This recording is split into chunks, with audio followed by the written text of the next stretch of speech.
Galih duduk tegang di kursi klinik gigi di Bilangan, Jakarta Selatan. Dengan mulut terbuka lebar, ia menatap sang dokter dengan perasaan takjub. Ia sama sekali tidak menyangka bahwa yang akan menangani giginya adalah seorang wanita muda yang sangat cantik, dengan senyum manis dan rambut yang diikat rapi. Dokter itu bernama Maharani, atau akrab disapa Rani. Dengan senyum ramah, Rani menatapnya dan berkata, "Bapak Galih, mulutnya boleh ditutup dulu, saya belum mulai melakukan apa-apa kok."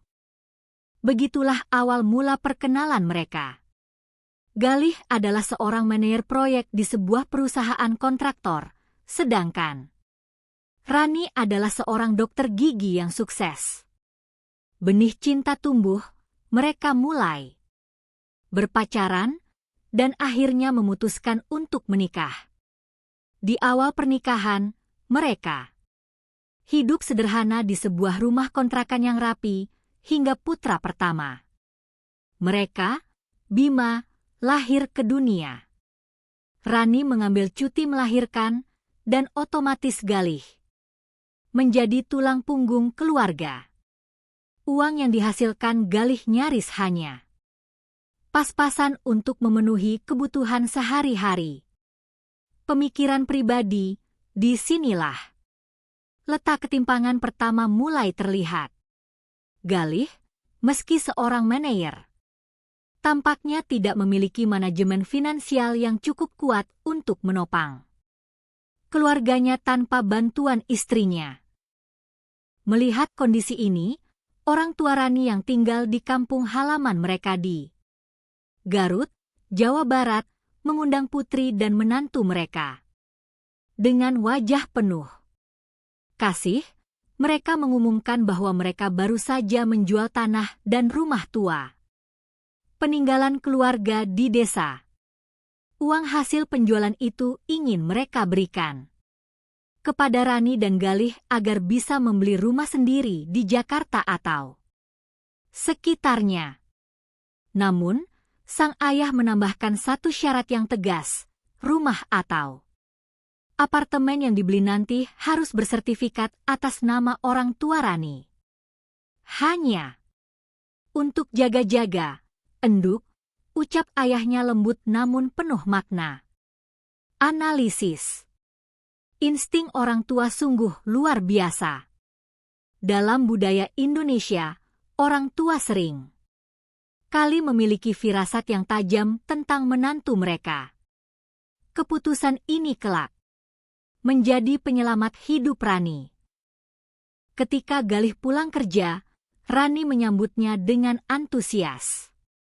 "Mas Galih, kamu bayangkan, Bapak dan Ibu menjual rumah di Garut dan memberikan uangnya untuk kita beli rumah tipe klaster."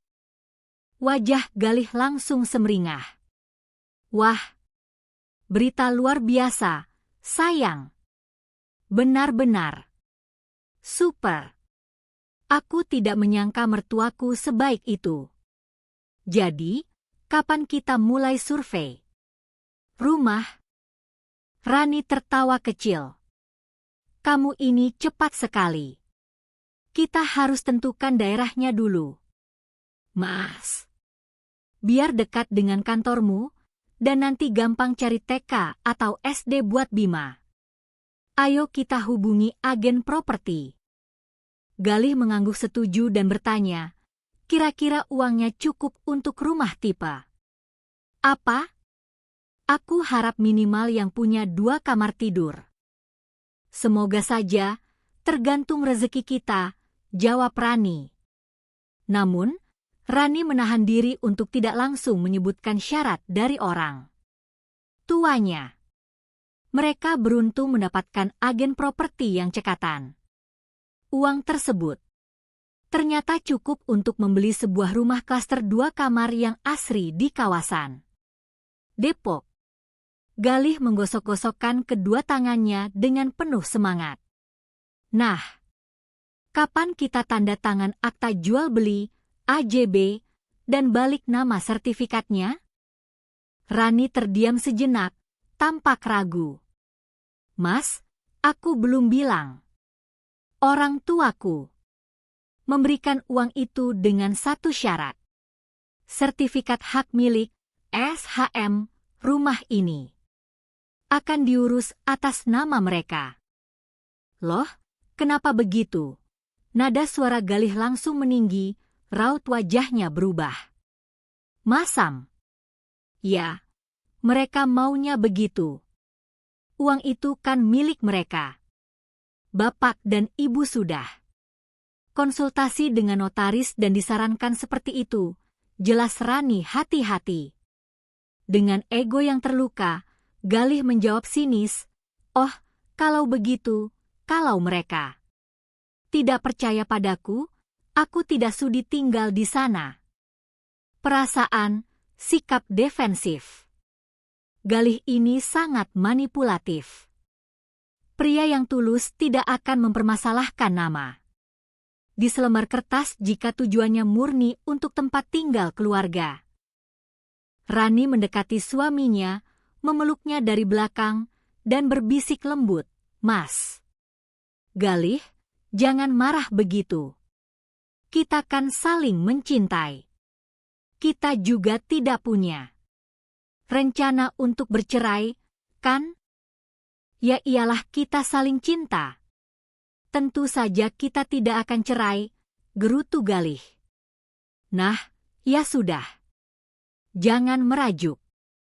Menurutku tidak ada bedanya sertifikat atas nama siapa, yang penting kan kita yang tinggal di sana dan tidak perlu bayar kontrakan lagi," bujuk Rani.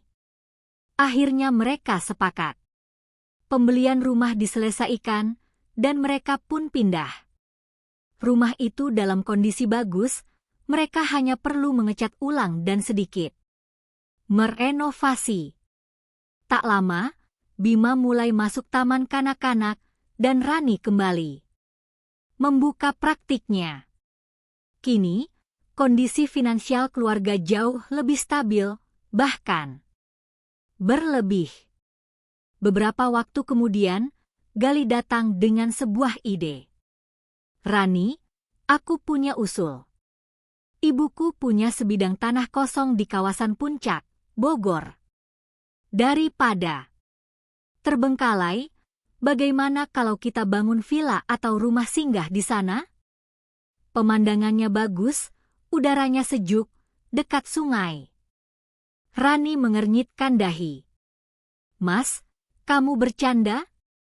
Kapan kita punya waktu mengurus proyek bangunan? Kita baru saja nyaman di rumah ini. Sayang, coba pikirkan. Kalau rumahnya sudah jadi, kita bisa liburan ke sana tiap akhir pekan. Atau kalau masa tuanya nanti, kita pindah ke sana dan rumah di Depok ini kita sewakan saja," rayu Galih. Setelah berulang kali didiskusikan, Rani akhirnya luluh. Pembangunan rumah di Bogor itu memakan waktu hampir 4 tahun. Bima bahkan sudah masuk sekolah dasar. Rumah itu dibangun megah dengan 2 lantai, jendela-jendela besar dari kaca. Tempret menghadap ke sungai, dan pemandangan hutan pinus di kejauhan. Semua biaya mayoritas berasal dari kantong Rani. Meski rumah itu sudah bisa ditinggali, Galih selalu menunda-nunda mengurus perizinan, IMB, atau mendaftarkan bangunan tersebut secara hukum. Setiap kali Rani bertanya, alasannya selalu sama, "Nggak gampang, sayang. Harus urus pemecahan sertifikat di BPN dulu, ukur ulang batas tanah, birokrasinya ribet. Biarkan saja dulu, toh bangunannya aman." Analisis, penundaan ini bukan karena malas, melainkan sebuah taktik licik yang sudah direncanakan secara matang oleh Galih. Suatu hari, Rani pulang ke Garut untuk menengok orang tuanya sendirian. Ibunya menatap Rani dengan sorot mata khawatir. Rani, kenapa rumah di Bogor itu belum? Kalian urus surat-suratnya? Kalau terjadi apa-apa, kamu mau bagaimana? Kamu yang keluar uang paling banyak, tapi nanti kamu tidak bisa membuktikan di pengadilan. Kalau itu harta Gonogini, harta bersama, karena tidak ada bukti tertulis. Ibu ini bicara apa sih? Tolonglah, jangan berpikir yang buruk-buruk tentang Mas Galih. Kami sudah lama bersama, sangkal Rani, hatinya mulai merasa tidak nyaman. Sang ibu menatap suaminya, seolah meminta izin. Ayah Rani mengangguk berat. Wanita paruh baya itu menghela napas panjang. Rani, demi Allah, ibu tidak mau ikut campur urusan rumah tanggamu. Ibu pikir Galih akan berubah, tapi ternyata tidak. Kamu ini anak yang cerdas, tapi kenapa kamu buta dengan apa yang terjadi? Tepat di depan hidungmu? Dada Rani berdegup kencang. Maksud ibu apa? Aku tidak mengerti. Semua orang di lingkungan kalian sudah tahu kalau suamimu itu main gila dengan Kartika, guru SD-nya Bima. Hanya kamu satu-satunya orang yang tidak tahu. Kamu pikir kalian keluarga bahagia? Suamimu tidak berpikir begitu. Rani mengerjap-merjapkan matanya, air mata mulai menggenang. Mungkin itu cuma fitnah, Bu. Orang-orang iri melihat kita hidup enak.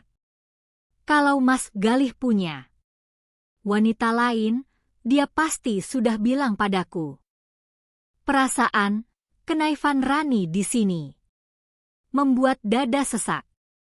Betapa cinta seringkali membuat seseorang menolak melihat kenyataan pahit. Oh, tentu saja dia tidak akan bilang, potong ibunya sinis. Gajimu 2 kali lipat lebih besar dari gajinya. Kamu yang membiayai seluruh pembangunan villa mewah itu. Suamimu itu licik. Dia memanfaatkan uangmu untuk membangun rumah di atas tanah ibunya, lalu nanti dia akan menendangmu keluar begitu saja. Itulah alasannya dia tidak pernah mau mengurus dokumen hukum rumah itu. Rani menangis sejadi-jadinya. Dunianya seakan runtuh.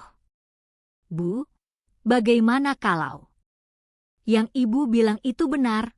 Isaknya. Jangan cuma menangis. Buktikan sendiri, tegas ibunya. Uji dia. Ambil cuti dari klinikmu. Pulanglah dan katakan padanya bahwa kamu baru saja dipecat atau bangkrut. Kita lihat bagaimana reaksi aslinya. Rani kembali ke Jakarta sebelum suaminya pulang. Ia berusaha menenangkan diri. Malam harinya, Galih duduk di ruang tengah dan bertanya dengan santai, "Sayang, kapan gajian? Aku baru saja melihat desain interior smart home system dan perabotan kayu jati untuk villa kita di Bogor. Harganya lumayan mahal sih, tapi pasti akan sangat mewah. Oh ya, sistem pembuangan airnya juga harus diperbaiki." Rani mengingat pesan ibunya. Dengan suara datar ia menjawab, "Mas, bulan ini aku tidak akan gajian. Hari ini aku diberhentikan dari klinik. Memang ada sedikit pesangon, tapi itu sama sekali tidak cukup untuk beli perabotan mahal atau memperbaiki saluran air. Begini saja, kenapa bukan kamu yang ambil pinjaman bank KTA untuk membiayai itu semua?" Galih nyaris terjatuh dari kursinya. "Gila kamu, Ran? Kalau aku yang ambil kredit, pakai apa bayar cicilannya? Gajiku kecil. Ya tidak apa-apa, kamu yang ambil kreditnya, nanti kalau aku sudah dapat kerjaan baru, aku yang bantu lunasi, balas Rani tenang. Oh ya, ngomong-ngomong, tolong transfer aku uang belanja untuk bulan ini ya. Bima juga butuh sepatu sekolah baru. Pesangonku hampir habis. Wajah Galih memerah menahan marah. Apa-apaan ini?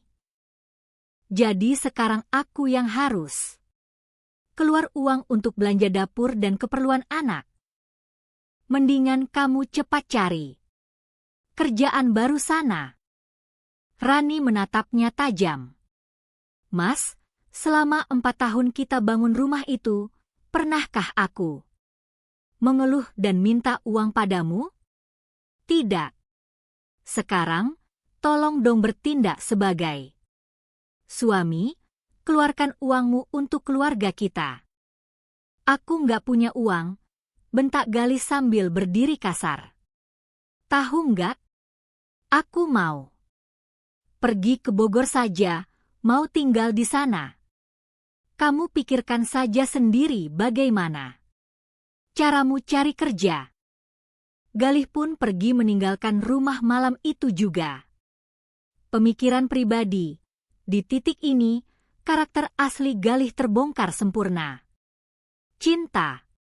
Galih sangat bersyarat, ia hanya mencintai fasilitas dan uang yang dibawa Rani. Bukan Rani sebagai pendamping hidupnya. Kemarahannya adalah bentuk manipulasi psikologis. Beberapa hari berlalu. Galih sama sekali tidak mentransfer uang sepeser pun dan tidak pulang ke Depok. Didorong oleh rasa curiga yang membakar hati, Rani menyusul ke Bogor tanpa memberitahu. Apa yang ia saksikan di sana menghancurkan sisa-sisa kepercayaannya, namun membenarkan perkataan ibunya. Galih tidak sendirian. Pria bajingan itu sedang bermesraan di atas ranjang. Mereka dengan seorang wanita muda berambut hitam panjang, Kartika, guru sekolah anaknya. Melihat pemandangan menjijikan itu, darah Rani mendidih. Ia menerjang masuk bagai singa betina yang terluka. Ia menjambak rambut Kartika dengan keras. Menyeretnya turun dari ranjang sambil memakinya. Galih yang mencoba melerai mendapat 2 tamparan keras di wajahnya. Dasar wanita gila, teriak Galih. Keluar dari rumahku sekarang juga. Rani kembali ke Depok dengan hati hancur. Ia menangis semalaman penuh. Namun, beberapa hari kemudian, ia menghapus air matanya, mengumpulkan harga dirinya, dan resmi mendaftarkan gugatan cerai ke pengadilan agama. Ibunya menelepon dan berkata, tepat seperti dugaan ibu. Untung saja rumah yang di Depok sertifikatnya atas nama kami. Pria benalu itu tidak akan bisa menuntut pembagian rumah itu. Tapi Bu, rumah mewah di Bogor itu bagaimana? Semuanya dibangun pakai uangku. Tapi tanahnya milik ibunya Galih, dan bangunannya tidak ada IMB-nya, keluh Rani. Ibu sudah peringatkan kamu dulu. Sekarang, kita pakai jasa pengacara terbaik. Jawab ibunya mantap. Proses perceraian berjalan cepat. Yang mengejutkan, Galih dengan tak tahu malu datang ke pengadilan membawa Kartika, selingkuhannya, dengan tangan saling bergandengan. Wanita itu menatap Rani dengan tatapan arogan. Setelah resmi bercerai, Rani mengajukan tuntutan tunjangan anak, nafkah anak. Pengacaranya, seorang ahli hukum keluarga yang direkomendasikan orang tua Rani, menyusun strategi tuntutan nafkah anak wajib kita ajukan. Selain itu, kita akan mengajukan gugatan ke pengadilan negeri untuk menetapkan status harta bersama Gonogini atas bangunan rumah di Bogor. Saya juga sudah meminta koneksi di perusahaan Galih untuk memastikan slip gajinya terlihat sangat kecil secara resmi agar kita punya celah lain. Gugatan harta Gonogini pun bergulir. Rani menuntut hak 50% atas bangunan di Bogor tersebut. Galih, dengan penuh kelicikan, menyerahkan dokumen ke pengadilan yang menyatakan bahwa tanah tersebut sudah dihibahkan penuh kepada ibunya. Karena bangunan itu tidak memiliki IMB atau sertifikat terpisah, mantan ibu mertua Rani dengan sombong bersaksi di pengadilan, tanah itu milik saya. Jadi, berdasarkan asas hukum, apapun yang berdiri di atas tanah saya adalah milik saya. Pengadilan tingkat pertama, Pengadilan Negeri, setuju dengan argumen pihak Galih dan menolak gugatan Rani. Namun, Rani adalah wanita mandiri yang tangguh dan orang tuanya mendukungnya secara finansial dan moral tanpa henti. Rani mengajukan banding ke pengadilan tinggi. Disinilah keadilan mulai berpihak.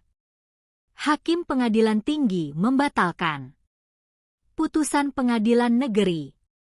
Hakim menilai adanya bukti transaksi bank dan kwitansi material yang menunjukkan bahwa bangunan rumah tersebut dibangun menggunakan harta bersama selama masa perkawinan sah antara Galih dan Rani.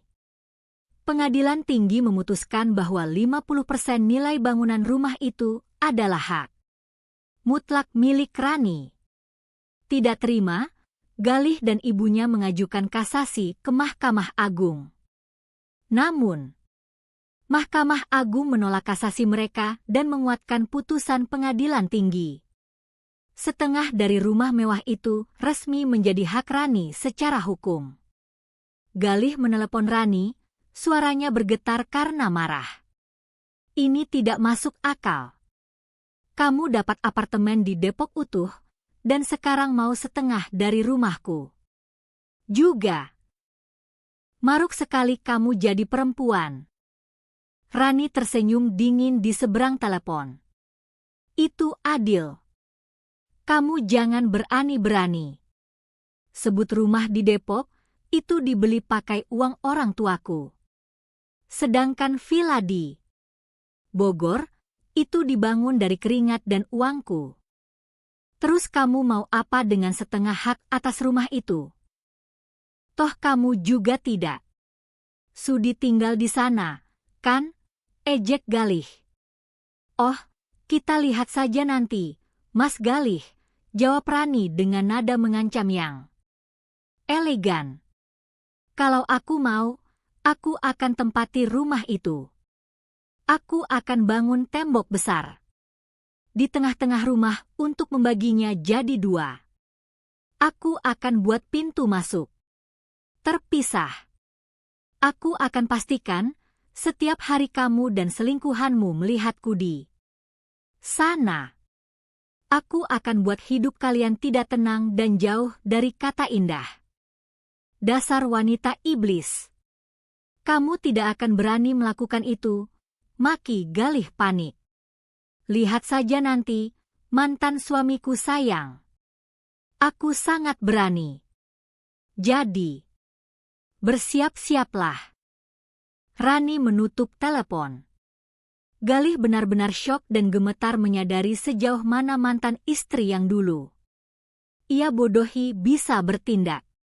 Seperti pepatah Indonesia mengatakan, siapa yang menabur angin, dialah yang akan menuai badai.